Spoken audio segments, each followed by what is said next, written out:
ચાલો આજે અંગ્રેજીના નવા શબ્દો શીખવા માટે એકદમ સરળ પણ જોરદાર રીત શીખીએ.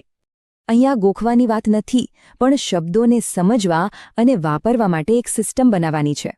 તો ચાલો આ 3 સ્ટેપની સિમ્પલ મેથડ વાપરીએ. બહુ સહેલી અને અસરકારક છે.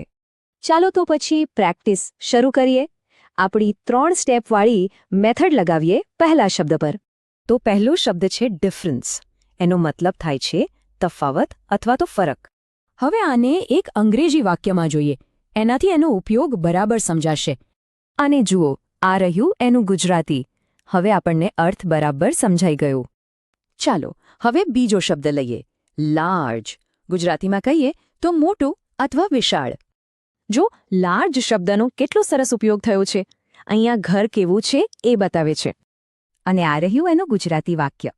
હવે તો અર્થ એકદમ પાક્કો થઈ ગયો. આપણો ત્રીજો શબ્દ છે ડિસીઝ. એને ગુજરાતીમાં રોગ અથવા બીમારી કહેવાય. અહીંયા જુઓ, આ શબ્દનો ઉપયોગ એકદમ વ્યવહારુ વાક્યમાં થયો છે. આનાથી તે જલ્દી યાદ રહી જશે. અને આ વાક્યથી આપણને એની સમજ બરાબર મળી જાય છે, એકદમ સ્પષ્ટ. ચાલો આગળ વધીએ. આપણો નવો શબ્દ છે ડિવોટ, એટલે કે સમર્પિત કરવું. આ ઉદાહરણ બતાવે છે કે ડિવોટ એક ક્રિયા છે જે સમય કે મહેનત સાથે જોડાયેલી છે. આ ગુજરાતી વાક્યથી કોઈ કામ પાછળ લાગી જવાનું ભાવ એકદમ સ્પષ્ટ થાય છે. અને આજનો આપણો છેલ્લો શબ્દ છે ફર્ગેટ, એટલે કે ભૂલી જવું. આ શબ્દનો ઉપયોગ રોજબરોજની વાતચીતમાં ખૂબ થાય છે.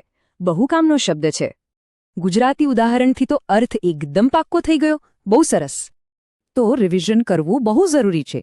ચાલો આજે શીખેલા 5 શબ્દો ફટાફટ યાદ કરી લઈએ. ચાલો જરા યાદશક્તિ ચકાસીએ. સમર્પિત કરવું માટે કયો શબ્દ હતો? યાદ છે? એકદમ સાચું, ડિવોટ. આ રીતે તરત યાદ કરવાથી શબ્દ મગજમાં બરાબર બેસી જાય છે. આ રીતે કોઈ પણ નવો શબ્દ શીખી શકાય છે. તો હવે પછી કયો નવો શબ્દ શીખવો છે?